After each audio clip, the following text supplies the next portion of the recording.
Assalomu alaykum. Hammaga xayrli tong. Biron kelinlarim, bugun pishiradigan narsamiz hamyonida turing. Bu o'tgan gaja chekchaklarimiz. Gaja chekchaklarimizga tuxumlarimizni yuvib olamiz. Haroratida bo'lishi kerak. Ularni chaqib, yaxshilab ko'pirtirib olamiz. Yaxshilab ko'pirtirgach, o'zimizga yoqadigan oliy navli unlarimizdan, sort unlarimizdan elab olamiz. Tuz va ozgina chaynak soda solamiz.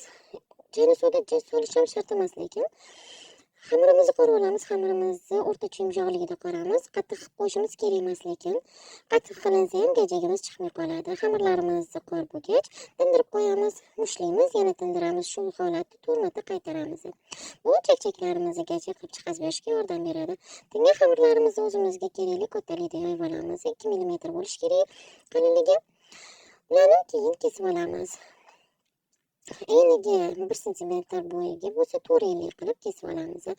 Xamirlarimizni yo kartonga yo patnisga terib ozgina qanzitib olamiz, tindirib olamiz. O'ta qanzitib olmaymiz. Keyin iloji bo'lsa milter yog'lardan ishlatamiz.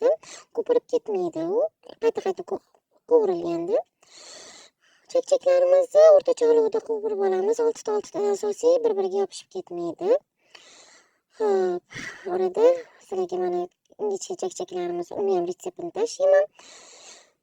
Chekchaklarimizni qovurib bo'lgach, qiyomlarimizni tayyorlab, qiyomlarimizga qorib olamiz.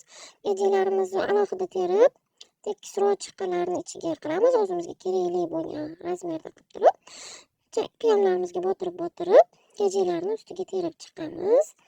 Inshaalloh sizlarga kesma chekchakimizni ham, bu xush turlarimiz retseptini ham sizlarga tashlab boraman. Sizlarniki ham shunaqa chiroyli chiqsin va manfaatli bo'lsin.